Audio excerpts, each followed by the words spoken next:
గురు బ్రహ్మ గురు విష్ణు గురుదేవో మహేశ్వర గురు సాక్షాత్ పరబ్రహ్మ తస్మై శ్రీ గురవే నమః. ఓం నమో బ్రహ్మాదిభ్యో బ్రహ్మ విద్యా సంప్రదాయ కర్తృభ్యో వంశ ఋషిభ్యో మహద్భ్యో నమో గురుభ్యః. సర్వోపప్లవరహిత ప్రజ్ఞాన ఘన ప్రత్యగర్ధో బ్రహ్మైవాహమస్మి అహం పదార్థరహితః. గురవే సర్వలోకానాం విషజే భవరోగిణాం నిదయే సర్వవిద్యానాం శ్రీ దక్షిణామూర్తయే నమః. ఓంకారపీఠ సిద్ధాంతం బ్రహ్మ విద్యోపదేశిక శ్రీమన్నారాయణం సూర్యం సద్గురుభ్యో నమో నమః. యాజ్ఞవల్కం చ జనకం సుఖ సాందీపమీశ్వరం కృష్ణమర్జున సంయుక్తం ఉద్ధవం చ నమో నమః. బ్రహ్మానంద యోగీంద్రం రామానంద జ్ఞానేశ్వరః సహజానంద యోగీశ రామావధూత గురుం భజామి. అంబికా శివయోగేంద్రం వేమన యోగి సద్గురుం నిరంజన వెంకయార్య తిరువెంగళ గురుం భజే. శ్రీధర స్వామి యోగేంద్రం శివరామాఖ్య దీక్షితం కంబాలూరి అప్పబ్రహ్మం సద్గురుభ్యో నమో నమః.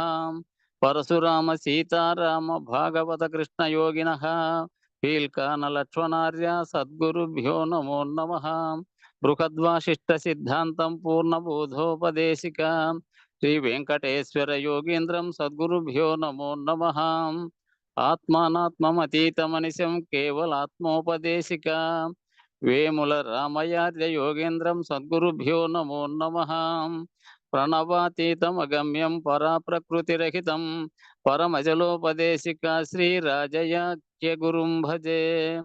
శ్రీ బ్రహ్మ విద్యా సిద్ధాంతం అచలతత్వోపదేశిక శ్రీ నాగయార్య యోగేంద్రం సద్గురుభ్యో నమో నమః. ద్వయాత్మరహిత సిద్ధాంతం పరమపురుష ప్రబోధక శ్రీ వివేకానంద సుబ్బయార్య సద్గురుభ్యో నమో నమః. క్షరాక్షరమతీతం చ అచల పూర్ణోపదేశిక శ్రీ పూర్ణానంద పుల్లయార్య సద్గురుభ్యో నమో నమః. అస్మద్గురు సమారంభం కృష్ణ సాందీప మధ్యమాం ఓంకార పీఠ పర్యంతం వందే గురు పరంపరం. జై సద్గురు ప్రభు మహారాజుకు జై. జై గురు. మోసమాయను జీవ చూడగా మోక పాశములధికమాయను గసి జందగ చేసని గతి కర్మమే మందు జీవా మేలుకోయ్యా. కల్పశతముల కన్న మిక్కిలి కాలమాయను తిరిగి చూడగా అల్ప సుఖమని కలలు మురియుచు ఆడుచున్నావో జీవా మేలుకోయ్యా. కోటి జన్మములెత్తియును శతకోటి దుఃఖములను భవించుచు నాటి మాటలు దలచుకుంటే నాటు నీ మదికి జీవా మేలుకోవయ్యా. 21,600 జరుగు హంసలు తరుగునాయు హరిహరాదులు వచ్చి నిలిపిన గదీతను జీవా మేలుకోయ్యా. లేనిపోనే దుఃఖజాలములో నబడి చెడిపోవుటెందుకు మాన అవమానంబులని నీ మమత విడలేవు జీవా మేలుకోవయ్యా. నిజ గురుండగు సూర్యుడిప్పుడు నిజముగా ఉదయించే చూడుము త్రిజగముల వారంత మేల్కొని తెలివిగన్నారు జీవా మేలుకోవయ్యా. బయలును గురుడు చూపిన నటులేకను పుడమియందున పట్టు విడువక గుట్టు మరువక దిట్టమైపోవే జీవా మేలుకోవయ్యా. మాయతనువై మాయతనై మాయ పనులను చేయుచును మరి మాయతన మర్మంబుగననే మాయమైపోవు జీవా మేలుకోవయ్యా. ద్వాదశి షోడశులనే జలధార కర్ణములందు జోకిన బాధలన్నీయు తొలగి నీవిక భ్రాంతి వదిలెదవు జీవా మేలుకోవయ్యా. భాగవత శ్రీకృష్ణ దేశిక ప్రభువరుండిటు రానే వచ్చెను వేగగనితను మనధనంబులు వీడి శరణనవే జీవా మేలుకోవయ్యా. పీలుకానా శంకరుండని పిలచి ప్రభువరుండేలినాడట మూలమూలే నట్టి ఎరుకను ముంచి వేసిరట జీవా మేలుకోవయ్యా. మోసమాయను జీవ చూడగా మోహపాశములధికమాయను గాసి జందగ చేసని గతి కర్మమే మందు జీవా మేలుకోవయ్యా. జై సద్గురు ప్రభు మహారాజుకు జై. జై గురు. జై జై జై.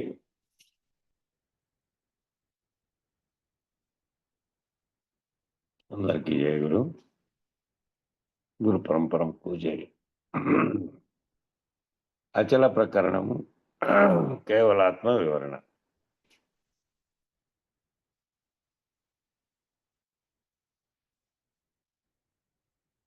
శ్రీ నిజగురువే నమః. సృష్టికి పూర్వము, సృష్టికి పరము, సృష్టి లేనప్పుడు సృజన ఉన్నది. ఈ సృష్టి ఉన్నప్పుడు, సృష్టి లేనప్పుడు, సృష్టికి పరముగా సృజన అనేది ఉంది. సృజన అంటే సృష్టించగలిగినటువంటి చైతన్యం. సకల దేశంలో, సకల కాలంలో, సకల వస్తువుల చంచలం లేక ఉన్నది. 8 దిక్కుల మీదను కిందను నడమను నిండి ఉన్నది. చలనము లేక, మలినము లేక, ఆది మధ్యాంతం లేక పరిపూర్ణమై ఉన్నది.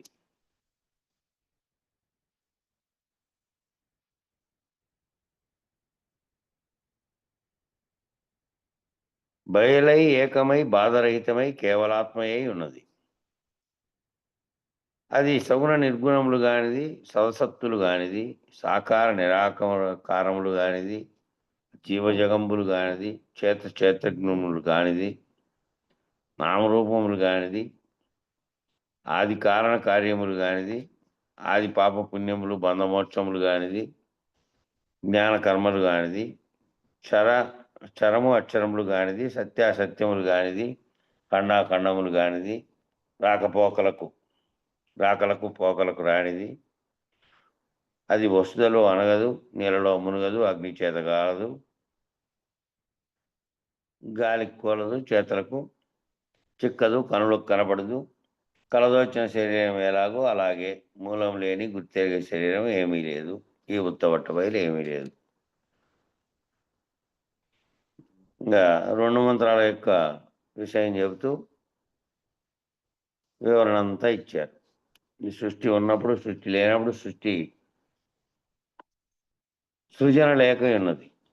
సృజన లేక ఏ విధమైనటువంటి సృష్టించే తత్వం అనేటువంటి సృజన లేకుండా, చైతన్యం లేకుండా ఉన్నది. చైతన్యం ఉంటే ఎరుకే. చైతన్యం లేక ఉన్నది. సకల దేశములందు ఉన్నది, సకల కాలముల సకల వస్తువుల చంచలం లేక ఉన్నది. ఏ వస్తువుల్లోనూ ఎక్కడ ఏమిటి చంచలం అనేది లేకుండా అన్ని దిక్కుల్లోనూ కిందను మీదను ఉన్నది. అదే పూర్వమేవ నిరారంభం అనే దాంట్లో 8 దిక్కులు చెప్పి పైన కింద లోపల బయట కూడా చెప్పారు. అంతటా లేదు అని. అంతటా ఉన్నప్పటికీ అంతటా అచలమే ఉంది. ఇది లేనిది ఏదైతే లేదో అదే లేదు, అది తప్ప ఇంకొకటి లేదు అని. అట్లా బయలే ఆది మధ్యాంతరము లేక, ఏ రకమైన చలనము లేక, మలినము లేక, బయలై ఏకంగా ఉండి బాధరహితమై, అంటే బాధ లేదు, సుఖము లేదు, ద్వంద్వములు అనేటివి లేవు, కేవలాత్మయై ఉన్నది. అది సగుణ నిర్గుణములు కానిది, అంటే గుణములతో కూడి కానీ లేదా గుణారహితం కానీ. గుణము లేదు, నిర్గుణము కాదు, సగుణము కాదు, గుణమే లేదు దానికి. అది సవసత్తులు కానిది, సత్తు చిత్తులు కూడా కానిది. అది సత్ అసత్ పదార్థములు కూడా కానిది.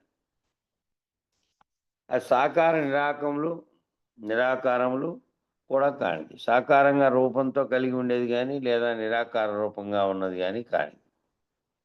అది జీవజగంబులు కానిది, జీవుడు జగము కూడా కానిది. అది క్షేత్రము క్షేత్రజ్ఞుడుగా కాదు. క్షేత్రంగా ఉన్నటువంటి భూమి, దాంట్లో ఉన్నటువంటి క్షేత్రజ్ఞుడుగా అటు సమిష్టిగా తీసుకుంటే క్షేత్రము దానికి పరమాత్ముడుగా ఉన్నవాడు, లేదా దేహము క్షేత్రంగా ఉంటే క్షేత్రజ్ఞుడుగా వాళ్ళు ఉన్నటువంటి నడిపించేవాడు, ఆత్మతత్వంగా ఉన్నటువంటి సాక్షిత్వంగా ఉన్నటువంటి వాడు. క్షేత్రము క్షేత్రజ్ఞులు కూడా కానిది. నామరూపములు కానిది, కారణాకార్యములు కూడా కానిది. నామరూపాల పేరు రూపము కానిది, దానికి కారణం కూడా కాదు, కార్యరూపం ధరించిన వస్తువు కాదు. పాపపుణ్యములు బంధమోక్షములు కూడా కానిది. పాపపుణ్యాలు అనేటివి కానీ బంధమోక్షములు అనేటివి కానీ రెండు కానిది. అది జ్ఞానకర్మలు కూడా కానిది. జ్ఞానము కర్మం అనేది కూడా కాదు. అది చరమక్షరములు సత్యాసత్యములు కానిది. క్షరము అక్షరం అనేది కానీ, సత్యము అసత్యం అనేది కానీ, ఖండము అఖండం అనేది కానీ లేదు కానిది. రాకపోకలకు రానిది. అది రావడం పోవడం అనేది ఉండదు. స్వతసిద్ధంగా ఎప్పటికీ సృష్టి ఉన్నప్పటికీ, లేనప్పటికీ, లేదా లయం అయిపోయి అంతమైనప్పటికీ కూడా యథాతథంగా అలాగే ఉన్నది. ఇప్పుడు వచ్చింది, ఇప్పుడు పుట్టింది, ఇంతకాలం ఉండేది అనేది కూడా కానిది. అది నీళ్ళలో మునిగేది కాదు, రాకపోకలు వసుదలో అనగదు, భూమిలో అణిగేది కాదు, అగ్ని చేత కాలేది కాదు, గాలికి కూలదు, చేతులకు చెక్కదు, కనులకు కనబడదు. కలదోచిన శరీరం ఎలాగో అలాగే మూలం లేని గుర్తెరిగే శరీరం ఏమీ లేదు. కాబట్టి దీనిలన్నిటికీ కనపడి వివరించడానికి, వర్ణించడానికి, లేదా ఊహించి ఈ విధమైనటువంటి లక్షణాలు ఉన్నాయని చెప్పడానికి కూడా సర్వలక్షణ విలక్షణమైనది. అది ఏ లక్షణాలని ఆపాదించి చెప్పడానికి కూడా వీలు కానిది. అట్లాగే చేతులకు కన్నులకు చేతులకు చిక్కేది కాదు, కన్నులకు కనబడేది కాదు. కలదోచిన శరీరం ఎలాగో అలాగే. అంటే కళలో వచ్చినటువంటి శరీరం కళలో ఉన్నంతసేపు అన్ని ఆకారాలు కలిగి ఉన్నాయి. దానికి అనేక రకాలైనటువంటి వ్యవహారాలు కూడా కళలోనే చేసింది. మేల్కుంటే కళే లేదు, కళలో వచ్చినవి అసలే లేవు.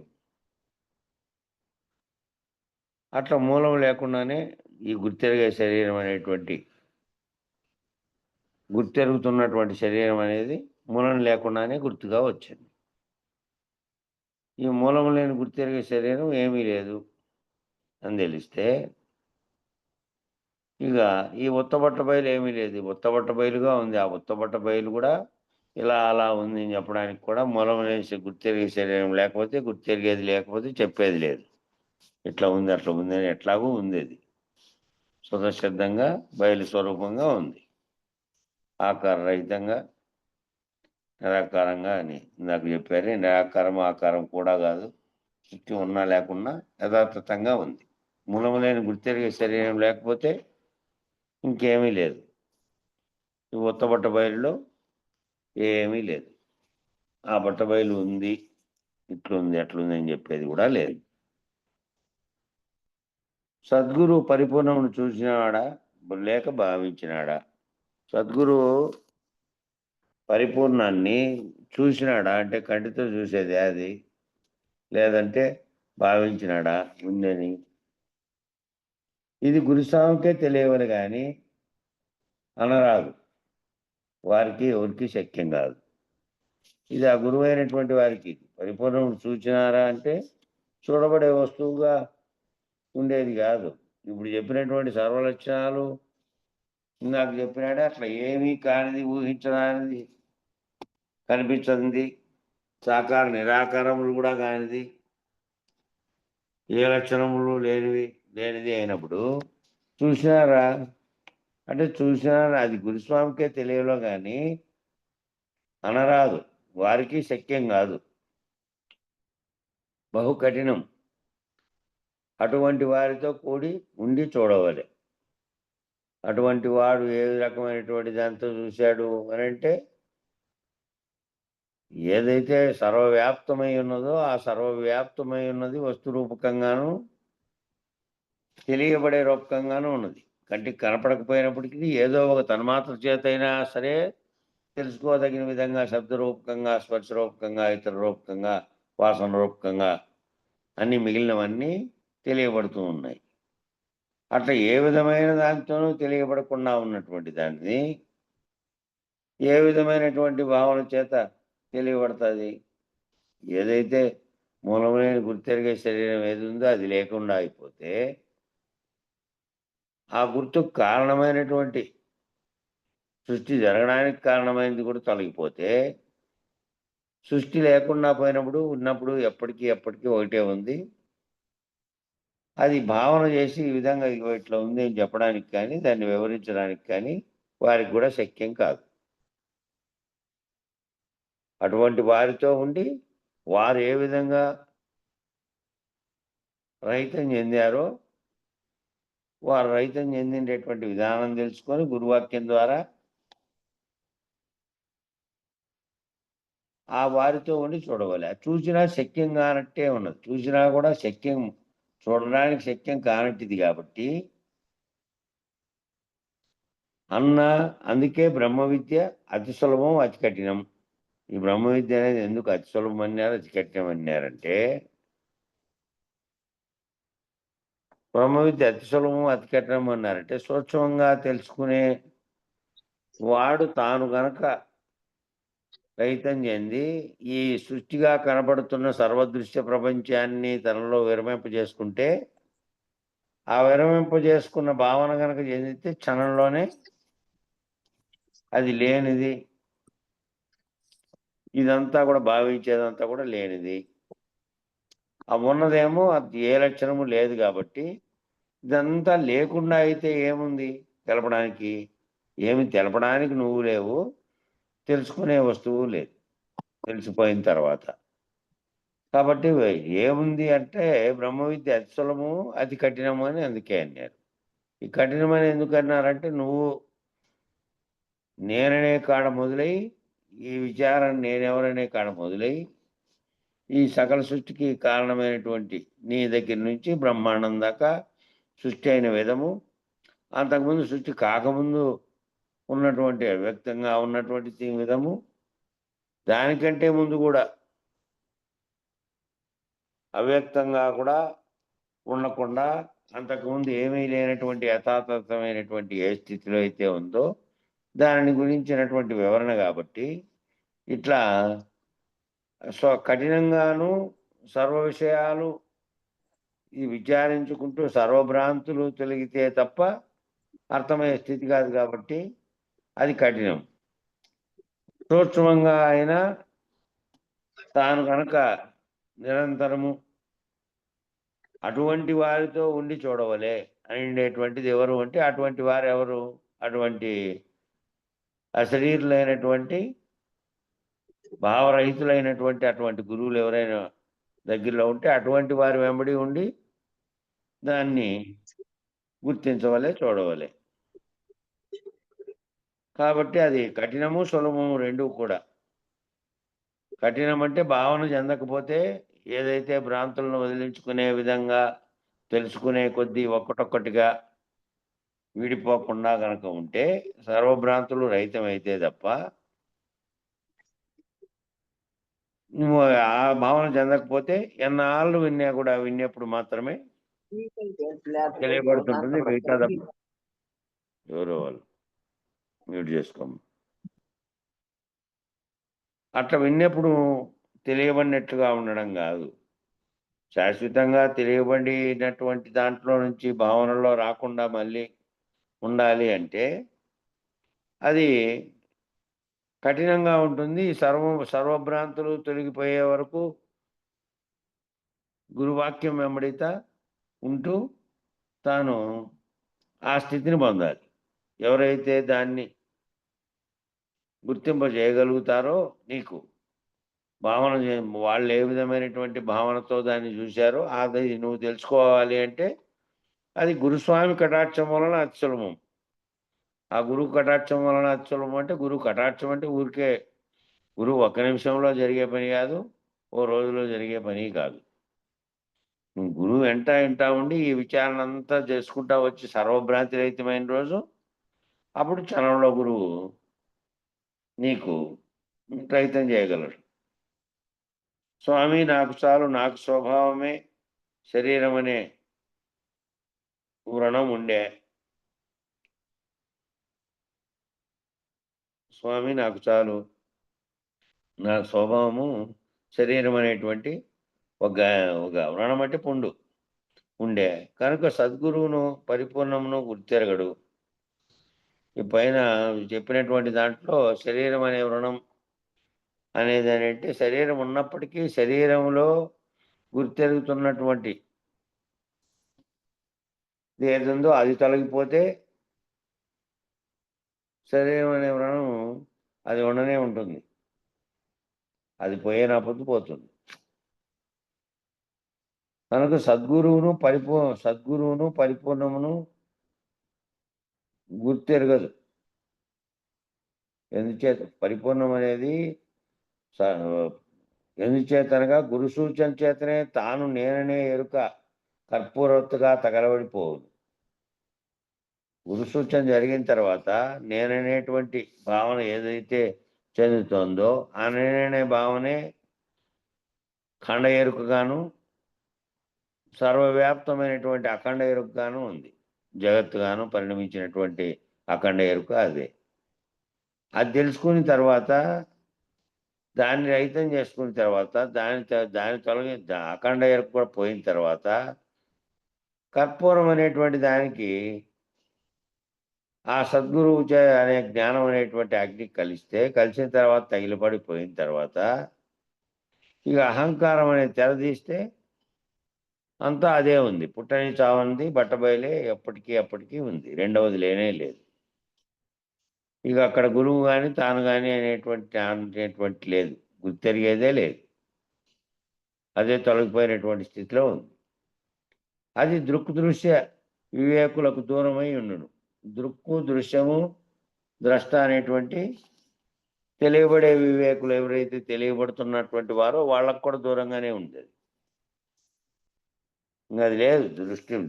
త్రిపుటి రహితమైపోవడం అన్నాడు. త్రిపుటి రహితమైపోయిన తర్వాత దృష్టి లేదు, దృక్కు లేదు, ఇట్లా ఉందనే దృశ్యము లేదు. దృశ్యం అన్నీ తొలగిపోయినాయి. అన్నీ తొలగిపోయి గాఢ నిద్రా స్థితిలో ఏ విధంగా భావరహిత స్థితిలో ఉందో ఆ స్థితిలో ఉండి నువ్వు కూడా లేనప్పుడు ఈ రకమైనటువంటి స్థితిలో ఉందని చెప్పడానికి లేదు. పుట్టని గిట్టని బట్ట బయలే తప్ప రెండవది ఇంకేమీ లేదు. అది అలాగే ఉంది యథార్థంగా. ఈ గుర్తెరుగుతున్నటువంటిదంతా తొలగిపోతే చాలు. ఈ ఇదంతా దృశ్యము ద్రష్ట దృక్కు అంతా తొలగిపోయిన తర్వాత ఇంకేమీ లేదు. అయితే ఈ బయలును గురు సూచననే జ్ఞాన చక్షు చేత ఉండచూచిన వాడు పరిపూర్ణుడే. మరి బయలుని ఎట్లా తెలియబడాలి అంటే జ్ఞాన చచ్చు మామూలు చచ్చువేమో కంటికి అమర్చబడినటువంటి కెమెరా వంటి కన్ను. ఆ కన్నులో నుంచి చూసినటువంటి దృశ్యాన్ని గుర్తెరిగేది ఒకటి ఉంది లోపల. అది గుర్తెరగకుండా ఉంటే కళ్ళు తెరుచుకొని ఉన్నా కూడా దృశ్యాన్ని ఏం చూడలేదు. కాబట్టి ఈ చక్షువు కాదు, ఈ కన్ను అనే చక్షువు కాకుండా జ్ఞాన చక్షువు చేత జ్ఞానం అనే కన్ను ఉంటుంది లోపల, ఆ గుర్తెరుగుతున్నటువంటిది. దానితో బయలు అనే దాన్ని గురుసూచన చేత తెలుసుకొని చూసిన వాడే పరిపూర్ణుడు. ఎవరైతే తాను రహితమైపోయి గుర్తెరిగేదే సర్వభ్రాంతులకు కారణమై ఉన్నది. గుర్తెరుగుతున్నటువంటి ఎరుకే నాకు, జగత్తుకు, బ్రహ్మాండంగా ఉండే అఖండ ఎరుకకు, అది పుట్టడానికి కారణమై, దానికి కారణమై, అంతకుముందు మూలం లేకుండానే ఏ విధంగా సంకల్ప మాత్రం చేత అవ్యక్త స్థితిలో నుంచి వ్యక్తమై బ్రహ్మాండం అంతా కలగజేసిందో, ఆ కలగజేసినటువంటిది తొలగిపోతే ఆ కలగజేసినటువంటిది లేనిది కాబట్టి ఈ గురు సూచన చేత జ్ఞానశక్తివు చేత మూలం లేనిది లేదని, మూలం లేని గుర్తెరిగే శరీరమే మూలం లేకుండానే వచ్చింది, అది లేనిదని తెలిసినటువంటి వాడు జ్ఞానశక్తివు చేత బయలును కనుక గుర్తెరిగితే ఇక వాడు పరిపూర్ణుడు. వాడే ఆ విధంగా గుర్తెరిగిన వాడు పరిపూర్ణుడు. అంటే పరిపూర్ణుడు అని చెప్పడానికి కూడా గుర్తెరిగిన తర్వాత లేడు, చూపించేవాడు, చెప్పేవాడు లేడు. ఇక గురు సూచన వివరణ. గురు సూచన చేసే దాని మీద వివరణ ఇచ్చారు. గురువునికి సేవ చేయని వారికి సూచన కలగనేరదు. గురు శిష్య ప్రధాన ప్రకరణంలో గురువుకి ఏ విధంగానూ సేవ చేయకుండా ఉండేవానికి ఈ సూచన అనేది కలగనేరదు అని చెప్పారు.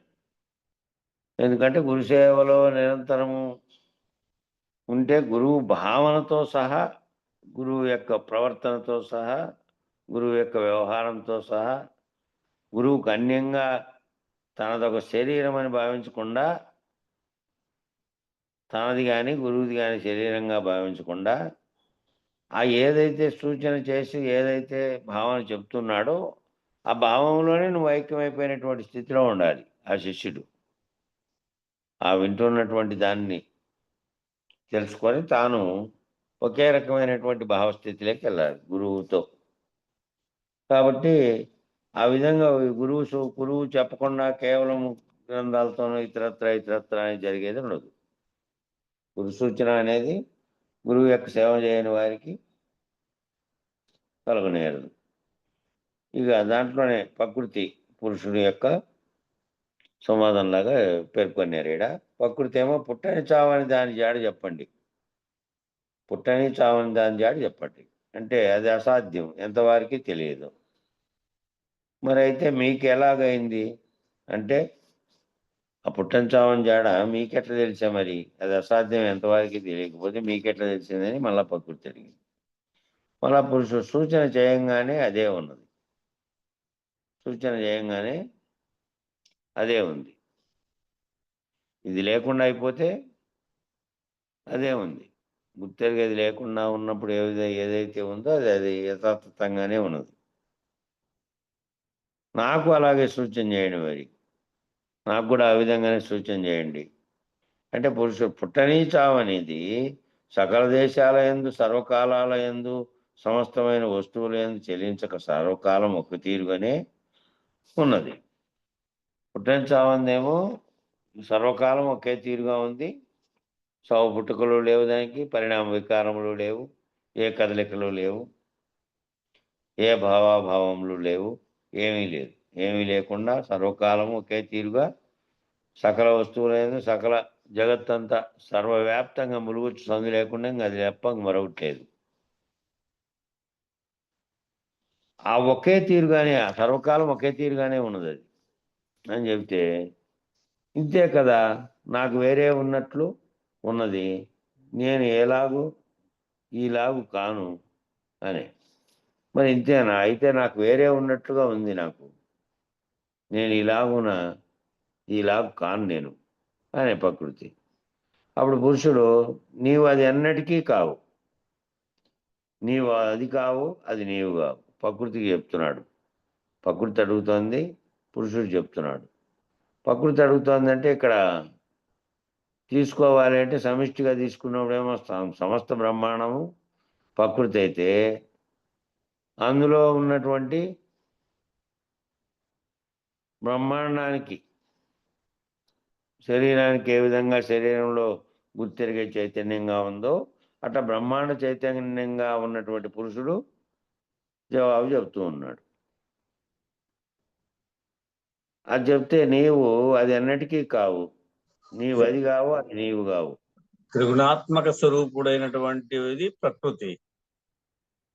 ప్రకృతి త్రిగుణాత్మక స్వరూపం మొత్తం బ్రహ్మాండంగా నడిపించేటువంటివి అది పురుషుడు, నడిపించేవాడు పురుషుడు. చైతన్య శక్తి, తాను నేను, చైతన్యం, సమిష్టి చైతన్యమే పురుషుడు.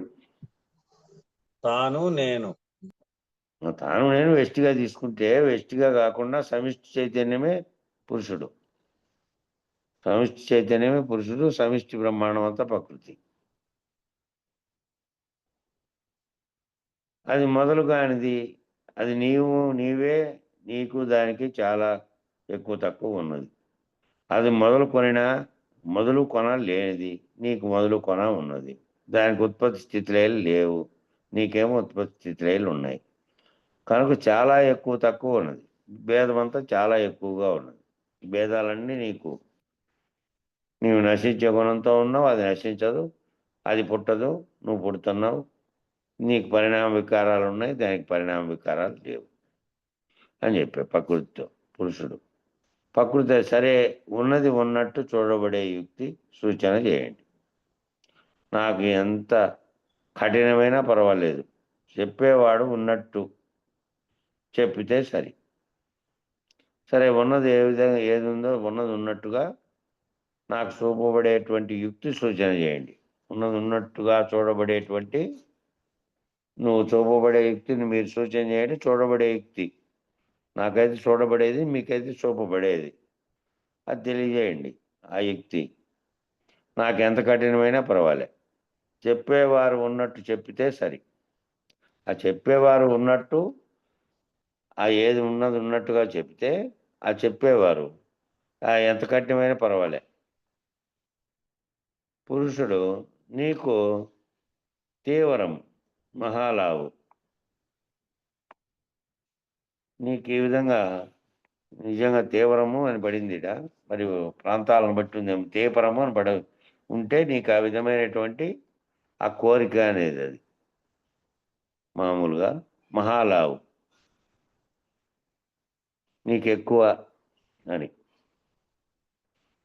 ప్రకృతి అడుగుతాం, స్వామి మూలం లేని గుర్తెరిగే శరీరము మిరుగుడు పువ్వు వంటిది, మెరుపు వంటిది, మేఘము వంటిది, రేపపాటు కంటే శీఘ్రంగా పోయేది అని ప్రకృతి చెబితే, అంతే కదా, కలలో వచ్చిన శరీరం ఏమాయ చెప్పుమా, కలలో వచ్చిందంతా ఏమాయ, మళ్ళా కళ నుంచి మేల్కొంటే అది లేదు కదా. అట్లాగే కదా ఇది కూడా. మళ్ళా ప్రకృతి చెబుతుంది, మూలం లేనిది కనుక ఏమీ లేదు. మూలం ఉండింటే దానికి ఏదైనా ఉండు, మూలం లేనిది ఇది, అట్లా వచ్చింది కాబట్టి ఏమీ లేదు.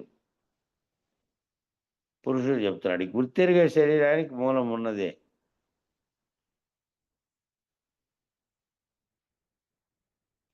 అయితే ప్రకృతి చెప్తుంది, అవును అదేమి ఇదేమి రెండు ఒకటే. గుర్తెరిగే శరీరం, గుర్తెరగకుండా ఉండే శరీరం రెండు ఒక్కటే. దానికి మూలం ఉన్నది అంటే దానికి ఏ విధంగా వచ్చిందో తెలియదు. దానికి అది వచ్చి ఇది కలిగిండే దానికేమో ఇది ప్రకృతి ఏర్పడిన తర్వాత వచ్చింది. ఆ ప్రకృతి ఏర్పడడానికి కారణమైనటువంటిది మొదట కేవల భావరూపంలో వస్తే దానికి కార్యరూపమైనటువంటి జగత్తంతా ఏర్పడి దాంట్లో ప్రాణులుగా శరీరము ఏర్పడి అందులో గుర్తెరిగేది కూడా అందులోంచి వచ్చింది. మూలం ఏమిటి అంటే మూలం లేదు, కేవలం సంకల్పించుకోవడం చేతనే ఉన్నది, సంకల్పించుకోవడం చేతనే వచ్చినట్టుగా తెలియబడుతున్నది. మూలం లేదు, అది లేకపోతే సంకల్పం లేనటువంటి సంకల్ప వికల్పం లేనటువంటి స్థితి కలిగితే అది వచ్చినది ఇది లేదు, లేనిది లేదు. అట్లా అదే అట్లయితే మూలం లేని గుర్తెరిగే శరీరం ఏమీ లేదని సతతం సర్వకాలం ఎడతెక్కకుండా అభ్యాసం చేస్తే సకల భ్రాంతి రహితం అవుతుంది అని పురుషుడు చెప్పాడు. ఆ విధంగా అయితే మూలం లేనటువంటి గుర్తెరిగే శరీరం ఏమీ లేదు అని సర్వకాలం ఎడతెక్కకుండా అభ్యాసం చేస్తే సకల భ్రాంతి రహితం అవుతుంది. అంటే ప్రకృతి సరే, కానీ నాకు తోస్తుంది ఉన్నా ఈ గుర్తెరిగే శరీరం ఏమీ లేదు, మూలం లేనిది కనుక ఇటువంటి మూలం లేని శరీరం వచ్చినా ఏమీ లేదు, కలలో శరీరం ఎలాగూ ఏమీ లేదు, అలాగే ఈ మూలం లేని గుర్తెరిగే శరీరం కూడా ఏమీ లేదు. సర్వము ఈ గుర్తెరిగే శరీరం ఎలాగో అలాగే పుట్టని చావని అచలం తనకు తానే స్వతసిద్ధమై ఉన్నది. సర్వము మూలం లేని శరీరము కనుక, మూలం లేనిది కనుక వచ్చినా ఏమీ లేదు. కలలో వచ్చినటువంటి శరీరం ఎలా వచ్చిందో అలాగే ఈ గుర్తెరిగేది అలాగే వచ్చింది. గుర్తెరిగే శరీరం పోతే ఈ శరీరం వచ్చినా ఉన్నా ఈ శరీరంతో ఏం పని లేదు. సర్వము ఈ గుర్తెరిగే శరీరం ఎలాగో అలాగే పుట్టని చావని అచలం మాత్రం తనకు తానే స్వతసిద్ధమై ఉన్నది. దాంతో దీనికేం పని లేదు. దీన్నంతటిని భావిస్తున్నది ఇదే. ఈ మూలం లేని గుర్తెరిగే శరీరమే దీన్ని భావిస్తుంది. ఇది లేనితే, ఇది లేకుండా అయిపోతే అది ఎలాగో తనకు తానే స్వతసిద్ధమై ఉన్నది. సరే, అసాధ్యము అంటే భయం. ఏ సాధన లేక పరిపూర్ణమై స్వతసిద్ధమై ఉన్నది. సరే, అసాధ్యం అంటే నాకు భయం అయింది. మరి ఏ సాధన లేక పరిపూర్ణమై స్వతసిద్ధమై ఉన్నది? ఏమి ఆశ్చర్యము! జ్ఞానకర్మాలు సకల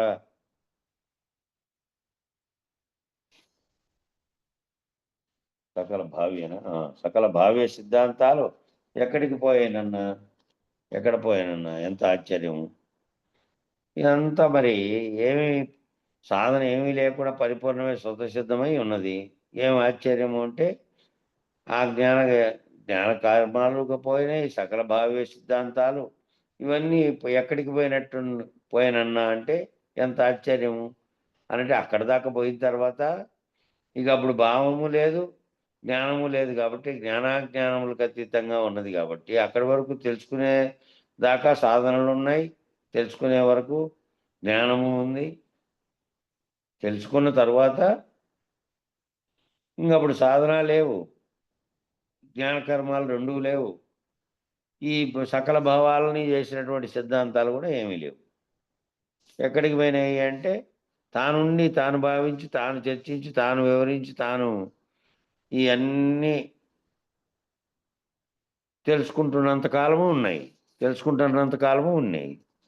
తెలియజేసిన తర్వాత, గురువుతో తెలియబడిన తర్వాత, తాను లేకుండా అయిపోయిన తర్వాత ఏమీ లేవు, సిద్ధాంతాలు లేవు, ఏమీ లేవు. పురుషుడు సరే, కానీ ఎంత గట్టివాడైనా కూడా మూలం లేని ఈ గుర్తెరిగే శరీరం ఏమీ లేదు అని సంతతం సర్వకాలం మరొక ఉండవలను. ఎంత గట్టివాడైనా, ఎంతగా తాను దృఢపడినా, సిద్ధాంతం అంతా తెలిసినా, తాను ఆరూరుడైనటువంటి స్థితిలో ఉన్నా మళ్ళీ కిందికి రానటువంటి, మళ్ళీ మలినం కానటువంటి స్థితిలో అట్లే మూలం లేని గుర్తెరిగే స్థితి, శరీరం ఏమీ లేదనేటువంటి భావనలోంచి కిందికి రాకుండా ఉన్నటువంటి స్థితిలో సంతతం అంటే సర్వకాలము మరొక ఉండవలను, ఎప్పటికీ మరొక ఉండవలను. ఎంత ప్రజ్ఞావంతునికైనా ఈ అభ్యాసం సర్వకాలం ఉండవలే. ప్రజ్ఞావంతుడైనాడు, తాను రైతులైనటువంటి గురువు ద్వారా గుర్తురహిత స్థితిని తెలియబడినప్పటికీ ఈ మనసులో ఈ భావన కనుక సర్వకాలము కూడా ఇదే ఉండాలి. ఎంత ప్రజ్ఞావంతునికైనా కూడా సర్వకాలము ఈ మూలం లేని గుర్తెరిగే శరీరం ఏమీ లేదు, కలలో వచ్చిన శరీరాలు వంటివే ఇవి. కాబట్టి నేను నాకు కలిగినటువంటి జాగ్రత్తలో కలుగుతున్నటువంటివి మిగతా అవస్థలలో కలుగుతున్నటువంటివి నిజానికి లేనివే. ఆ గాఢ నిద్రా స్థితిలో ఏదైతే ఉందో, ఏ ఏ గుర్తు లేనటువంటి రహిత స్థితిగా ఉన్నదో అదే స్థితి ఉన్నది, గుర్తెరిగేది పోతే. కాబట్టి అప్పటికి ఉన్నదే ఉన్నది అనే అభ్యాసం సర్వకాలం ఉండవలే. ఉండకపోయినా అది సర్వకాలము ఆ భావన లేదనుకో, భ్రాంతి పుడుతుంది. ఏదో దాని మీద భ్రాంతి పుడుతుంది. లేదా ఇదే పోయి ఈ గుర్తెరిగే చైతన్యమే మళ్ళీ తాదాత్మ్యం చెందుతుంది. దాంతో భ్రాంతి పుడుతుంది. అశ్రద్ధ కూడదు, ఇంతకంటే ఎక్కువ లేదు. భ్రాంతి పుడుతుంది, అశ్రద్ధ జరిగితే భ్రాంతి పుడుతుంది. కాబట్టి నిరంతరం సర్వకాలము మదిలో ఇదే మూలం లేని గుర్తెరిగే శరీరం ఏమీ లేదు అనే భావన మరొక ఉండవలను. ఎప్పటికీ లేనిదే అనే భావనతో ఉంటే ఏమి కలిగినప్పటికీ, భావనలు ఏమి కలిగినప్పటికీ, కళ్ళ ముందు దృశ్యంగా కనబడుతున్నప్పటికీ, భౌతిక శరీరంగా ఉన్నది ఆ విధంగా దృశ్య ప్రపంచాన్ని చూస్తున్నప్పటికీ దాంట్లో గుర్తెరిగేది ఉంటుంది. కాబట్టి ఆ గుర్తెరిగేది కనిపించేదంతా లేనిదే, గుర్తెరుగుతున్నది లేనిదే, కల వంటిదేననే భావనతోనే ఉండాలి. ఇక ఇటువంటి వారికి పుట్టని చావనది సకల దేశాలయందు సర్వకాలాలయందు సమస్తమైన వస్తువులందు చెలించక మొదలు కొనలేక తనకు తానే స్వతసిద్ధమైనది. ఇట్లా భ్రాంతి వీడిన వారికి అశ్రద్ధ లేకుండా ఎవరైతే ఎల్లకాలము కూడా ఈ మూలం లేని గుర్తెరిగే శరీరం ఏమీ లేదనేటువంటి భావనతో ఎప్పుడు కూడా ఉంటే అటువంటి వారికి ఇంకా పుట్టని చావంతి అన్ని చోట్ల సకల దేశాలందు సర్వకాలాలందు సమస్తమైన వస్తువులందు చలించకుండా మొదలు కొన లేకుండా తనకు తానే స్వతసిద్ధమైనటువంటి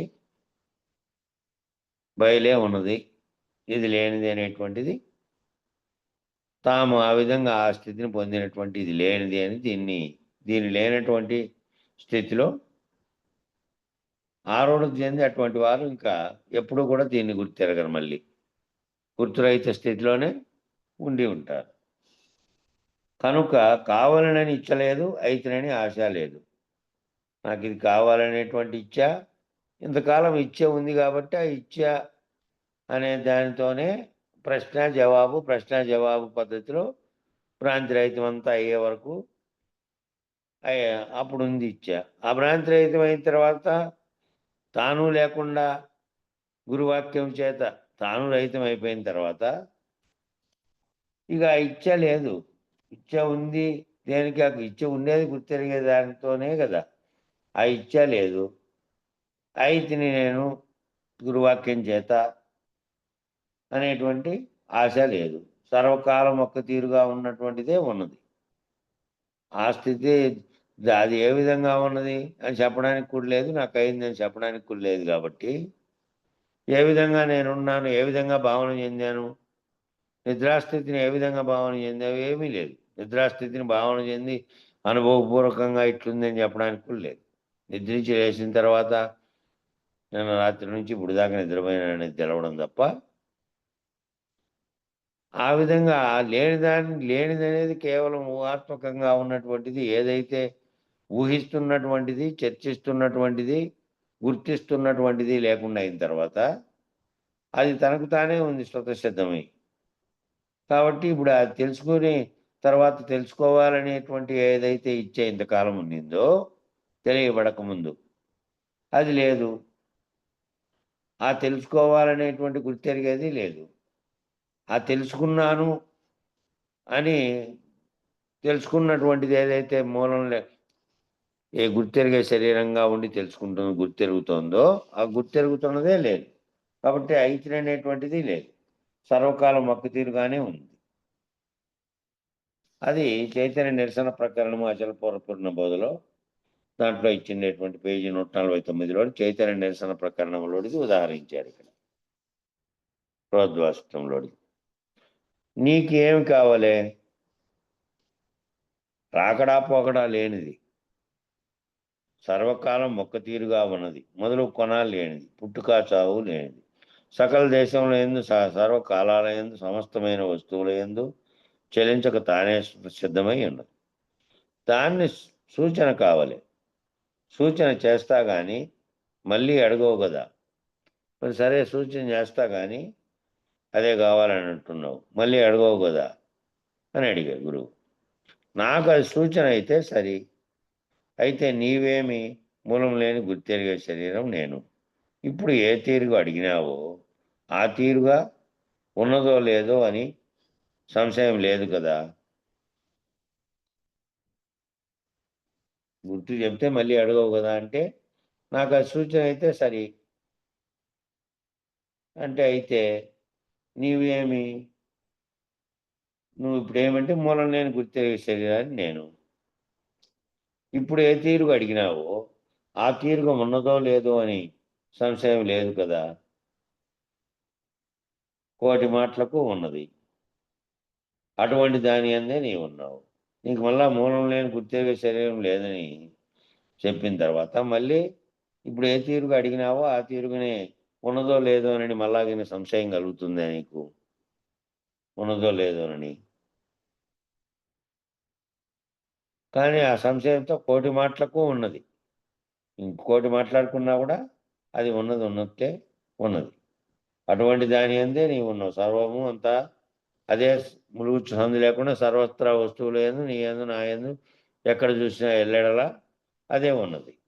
దాని అందే నీవు ఉన్నావు. సరే సరే, గట్టిగా ఉన్నది, కోటి మాటలకు ఉన్నది. సరే సరే, అట్లయితే గట్టిగానే ఉన్నదిలే, కోటి మాటలకు అదే ఉన్నది. నాకేం విచారం ఉన్నా ఏమీ లేదు. నాకేం విచారం ఉన్నా కూడా ఏమీ లేదు, కొనకు లేదు. కొనకేమీ లేదు, ఆఖరికంతా ఏమీ లేదు. ఇప్పుడైతే సర్వకాలం ఉన్నది, అది లేక సముద్రం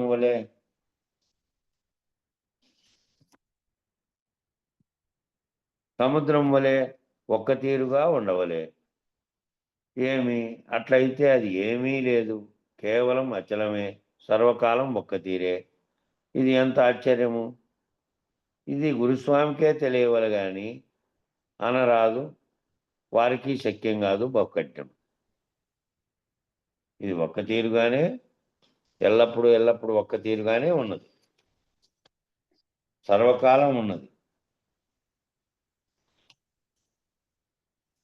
అది లేక సముద్రం తీరుగా ఒక్క తీరుగానే ఉండవలను. అట్లయితే అది ఏమీ లేదు, కేవలం అచలమే. సముద్రం అనేది పోల్చినా కానీ నిజానికి సముద్రానికి లక్షణాలు ఉన్నాయి, దానికి లక్షణాలు కూడా లేవు. ఇది భౌతికంగా కనపడుతుంది, అది భౌతికంగా కూడా లేదు, స్వచ్ఛంగా కూడా లేదు. అట్లయితే అది ఏమీ లేదు, కేవలం అచలమే. ఏమీ లేదు, కేవలం అచలమే, కేవలం కదలకుండా సర్వత్రా వ్యాపించి ఉన్నటువంటి బయలేదు. సర్వకాలం ఒక్క తీరే, దాంట్లో పరిణామ వికారాలు లేవు కాబట్టి సర్వకాలం ఒక్క తీరే. ఈ మధ్యలో ఇదంతటి భావన చేసినంతా కూడా కేవలం గుర్తెరిగే దానివల్లే. గుర్తెరిగేది పోతే అదే ఉన్నది. ఇది ఎంత ఆశ్చర్యము! ఇది గురుస్వామికే తెలియవలు కానీ అనరాదు. ఇది ఎంత ఆశ్చర్యం! ఇది గురుస్వామికే తెలియాలి కానీ దీన్ని అనరాదు. మళ్ళా వాళ్ళకు కూడా వాక్యపరంగా చెప్పడానికి వారికి శక్యం కాదు, బహు కఠినమైనటువంటిదని అందుకే అన్నారు. అది భావన చెందడం అనేది. కాబట్టి అటువంటి వారితో ఉండి చూడవాలి, అటువంటి వారితో ఉండి చూడవాలి. భ్రాంతి రహితం కాకపోతే ఎంతటి వారికైనా కూడా అది తెలియజెప్పినప్పటికీ కూడా అది అంత కఠినమైనటువంటి అది చెందాలనేది ఆ భావన తెలిసిన తర్వాత అది ఎప్పటికీ ఒక్క తీరుగా, ఇదంతా ఉన్నా లేకపోయినా ఒకే తీరుగా సర్వవ్యాప్తమై ఎట్లా ఉంది అనేది తెలిసిన తర్వాత అటువంటి వారి గురువు చేతనే ఉండి చూడాలి. చూసినా శక్యం కానట్టే ఉన్నది కాబట్టి అందుకే బ్రహ్మ విద్య అతి సులభము అతి కఠినము అని అన్నారు. అందుకని అతి సులభము అతి కఠినము అన్నారు. ఏమీ లేనటువంటి శూన్యస్థితిలాగా ఉన్నటువంటి, అంటే వస్తువు కానీ దృశ్యం కానీ జగత్తు కానీ దానిని భావించేవాడు కానీ లేడు. లేనటువంటి స్థితిలో ఉన్నటువంటిది ఏది దాన్ని చూపి ఈ విధంగా చెప్పడానికి ఇట్లుంది భావించేవాడు కానీ ఈ సృష్టిగా కనబడేటువంటి ఏమీ లేకుండా అయినప్పుడు ఉన్నటువంటి స్థితిని తాను అర్థం చేసుకోవాల్సిందే. ఆ అర్థమయ్యే విధంగా గురువు చెప్పిన విధంగా తాను భావన చెందాల్సిందే తప్ప వేరే రకంగా ఉందని చూపించేది కానీ లేదంటే అది ఇట్లా అని చెప్పడానికి కానీ గురువుకైనా శిష్యుడికైనా నేను రహితం చేసి నీలో ఏది గుర్తెరుగుతుందో ఆ గుర్తును రహితం చేస్తే నీలో గుర్తెరిగేదాన్ని రహితం చేస్తే ఏదైతే యథాతథంగా ఉందో అది ఉండనే ఉంది. కాబట్టి వారితో ఉండి చూడవాలి. చూసినా శక్యంగా అన్నట్టే ఉన్నది అన్నా. అందుకే బ్రహ్మ విద్య అతి సులభం అతి కఠినం.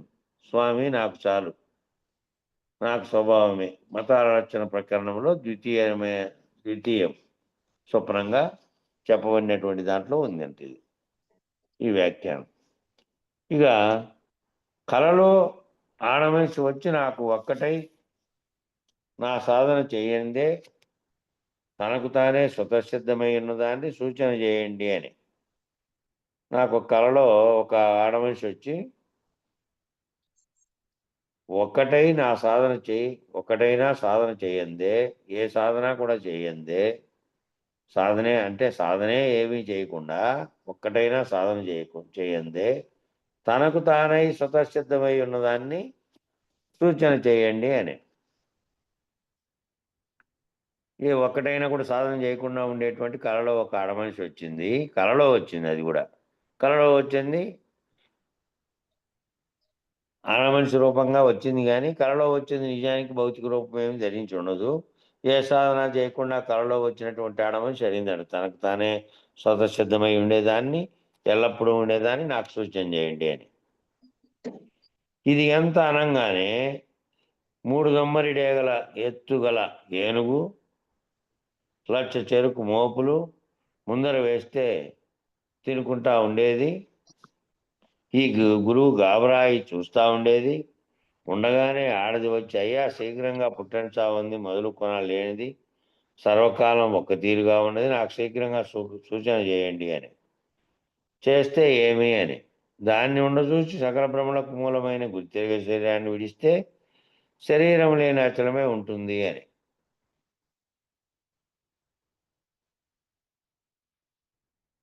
ఈ విధంగా అడిగినటువంటి ఆ విధంగా కళలో ఇదంతా జరుగుతానేదంతా కళలోనే. ఆ కళలోనే ఈ ఆడ మనిషి వచ్చి నాకు ఏ సాధన లేకుండా చేయందే తనకు తానే వచ్చినటువంటి ఆమె స్వతసిద్ధమై ఉన్నదాన్ని జల్పనే. ఇక అదే కళలోనే దొమ్మరిగెడల ఎత్తుగల ఏనుగు, దొమ్మరిగెడ అంటే ఒకటి వాళ్ళు తీగ మీద ఆడే కర్ర పట్టుకుంటారు ఒకటి, దానంత ఎత్తుండే ఏనుగు 1,00,000 చెరుకు మోపులు ఆడేసిట్టి అవి తినుకుంటూ ఉందంట కళలో. ఈ గురువు గాబరాయి చూస్తూ ఉండేది. ఉండగానే ఆడది వచ్చి మళ్ళీ అయ్యా శీఘ్రంగా చెప్పు పుట్టని చావని దాన్ని, మొదలు కొనాలేనిది, సర్వకాలం ఒక్క తీరుగా ఉన్నటువంటి దాన్ని చెప్పమని మళ్ళా అడిగింది. నాకు శీఘ్రంగా సూచన చేయండి అని అడిగింది. చేస్తే ఏమి అని. దాని నుండి చూసి సకల భ్రమలకు మూలమైన గుర్తెరిగే దాన్ని విడిస్తే శరీరం లేని అచలమే ఉంటుంది అని. దాన్ని నుండి చూస్తే ఇది లేనిది అని తెలిస్తే ఈ సకల భ్రమలకు మూలమైనటువంటి గుర్తెరిగే శరీరం కనుక విడిస్తే శరీరం అనేది లేకుండా ఉండే అచలం అట్టే ఉంటుంది కదా అని. ఎలాగన విడుస్తాను అనే. ఎలాగన విడుస్తా ఇది కఠినం లేదు, ఇది కఠినం లేదు, అది ఉన్నదని నమ్మిక అయితే సరి. అది ఉన్నదని నమ్మిక అయితే ఏదైతే ఉన్నది ఈ గుర్తెరుగుతున్నటువంటిది అంతా లేదు, నీకు నమ్మిక అయితే సరి. ఎటువంటి మాట మూడులకు సంశయం ఉండదు. నీకు నమ్మిక ఏంటంటే ఏది ఉన్నది, ఇది ఏదైతే గుర్తెరుగుతుందో ఇది లేనిదే. అట్లయితే విను. పుట్టని చావంది సకల దేశంలో ఎందు సర్వకాలంలో ఎందు సమస్త వస్తువుల ఎందు చెలించక సర్వకాలం ఒక తీరుగానే ఉంటే ఆ తీరుగానే ఉంది. మూలం లేని గుర్తెరిగే శరీరం రాకముందు కూడా ఉంది. మూలం లేకుండా ఏదైతే ఈ వచ్చి గుర్తెరుగుతుందో సర్వమును అది రాకముందు కూడా ఉన్నది. ఏమి అట్లయితే కనుక్కొంటి మళ్ళీ సూచన చేయమా? ఇటువంటి మూలం లేని గుర్తెరిగే శరీరాలు అనేక కోట్లు రాని పోని దానికి ఏం భావము లేదు. ఈ మూలం లేకుండా వచ్చినటువంటి గుర్తెరుగుతున్నటువంటివి ఈ చైతన్యం అనేటువంటిది ఆ శరీరాన్ని తగిలించుకొని వచ్చింది అనుకో. ఇటువంటివి కొన్ని కోట్లు రాని పోని దానికి ఏమి భావన లేదు. బయలుగా ఉండేదానికి ఏ భావము లేదు. భావించేదానికి దానికి ఏమీ లేదు. భావించేదంతా గుర్తెరిగేదే కాబట్టి అది భావించేది లేదు. దానికి ఏ భావము లేదు. దానికి ఏ రకంగా ఇది వస్తుపోతున్నాయి అనేటువంటి జ్ఞానం కూడా లేదు. సర్వకాలం అచలమే కనుక సర్వకాలం అచలంగానే ఉన్నది. కదలని స్థితిలో ఏ పరిణామ వికారాలు లేకుండా దేన్ని గుర్తెరిగే స్థితిలో లేదు. గుర్తెరగదు అది. గుర్తెరిగేది నాకే కాబట్టి గుర్తెరిగేది అని పోతే గుర్తెరుగుతున్నది పోతే ఇక అది ఎట్లాగూ ఉంది అది. అట్లయితే సరే అయ్యా మీరు ఎంతవారు అని అంటే నేనేమి నాకంటే అధికం ఈ ఏనుగును చూడమని అంటూ ఉండగానే అనేకంగా యుద్ధములాయే. అయితే ఎక్కడికి అక్కడవే అడ్డం పడే. అయితే ఆ కళలో వచ్చినామే అట్లయితే సరే మీరెంతవారు అని అంటే నేనేమి నాకంటే అధికం ఈ ఏనుగును చూడమని. నాకంటే ఆ కళలో చూపించామే నేనేమిటి నాకంటే అధికంగా ఉండే ఈ ఏనుగును చూడు అని అంటూ ఉండగానే అనేకంగా యుద్ధాలాయే. అయితే ఎక్కడికి అక్కడవే అడ్డం పడే. అయ్యా మీరు సూచన చేసిన అచలం ఒక్క తీరుగానే ఉన్నది అయ్యా అని. పుట్టని చావంది సకల దేశంలో సకల సర్వకాలంలో సమస్తమైన వస్తువులందు యథాతథంగా ఉంది. ఈ కళలో వచ్చిన ఏనుగు కళలో వచ్చినవన్నీ యుద్ధం చేసినవి ఈ శరీరాలుగా ఉన్నవి అన్నీ అడ్డం పడే. ఆ అడ్డం పడితే ఏమున్నది? ఉన్నది ఉన్నట్టుగానే ఉన్నది. సర్వకాలంలో సమస్త వస్తువులు ఎందు చెల్లించ గట్టిగా ఉన్నదే ఉన్నది. అట్లయితే మరి సరే కానీ ఒక్క కార్యం ఉన్నది అనే. మరి అట్లయితే సరే ఒక కార్యం ఉన్నది అని చెప్పండి అని. మూలం లేని గుర్తెరిగే శరీరం ఏమీ లేదంటే ఎందుకు సమాధానం లేదు? ఇదే కోటి మాటలకు సత్యం సత్యమని అనే అనే మూలం లేని గుర్తెరిగే శరీరం ఏమీ లేదంటే ఎందుకు సమాధానం ఏమీ లేదు?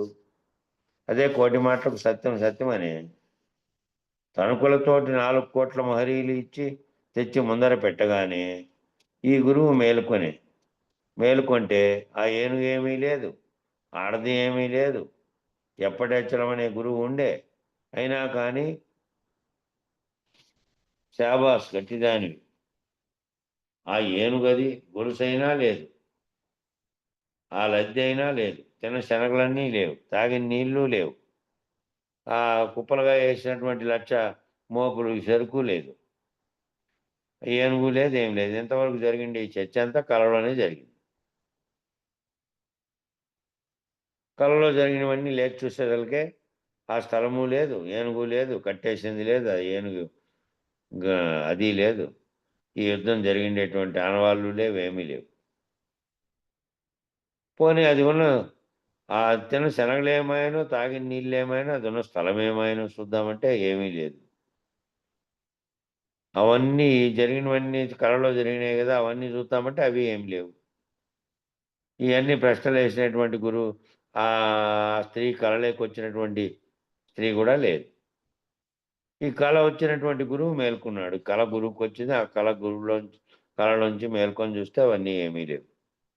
అలాగే మూలం లేని గుర్తెరిగే శరీరం ఏమీ లేదని రాద్ధాంతం.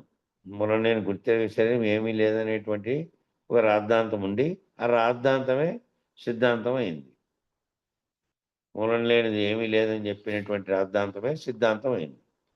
అట్లయితే సరే స్వామి నాకు చాలు, అట్లయితే సరే నాకు చాలు అని ఈ మతాల లక్షణం తృతీయ స్వప్నం, ఇది మూడో స్వప్నంగా చెప్పారు.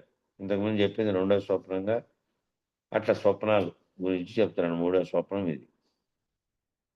సమయం సరిపోయింది కరెక్ట్గా పేరాకాట్కి. జై గురు. నిర్వికారాయ సకల నిత్య ముక్తిదాయకాయ నిర్గుణాయ నిర్మలాయ నిత్య మంగళం సగుణ నిర్గుణ రహితాయ సంకల్ప వర్జితాయ సర్వసాక్షతీతునకు సత్యమంగళం సత్తు సిత్తు సమసిపాయ శత్రు సంహారణాయ ఒత్తిలేని దీపముని గిత్తు మంగళం చేష్టలన్నీ ఉడిగిపాయ చేసేదేమి లేకపాయ శేషమ్మ మనసు మీలో చేరే మంగళం పరిపూర్ణాయ సకల భవ్య దివ్య రూపాయ పరశురామాయ సీతారామ మంగళం నిర్వికారాయ సకల నిత్య ముక్తిదాయకాయ నిర్గుణాయ నిర్మలాయ నిత్య మంగళం మంగళం గురుదేవాయ మహనీయ గుణాత్మనే సర్వలోక శరణ్యాయ సాధు రూపాయ మంగళం. జై సద్గురు ప్రభు మహారాజుకు జై. శ్రీ పూర్ణానంద పుల్లయార్య సద్గురు ప్రభు మహారాజుకు జై. శ్రీ వివేకానంద బండారు సుబ్బయార్య సద్గురు ప్రభు మహారాజుకు జై. గురు పరంపరముకు జై. గురు భక్త మండలికి జై. జై గురుదేవ. జై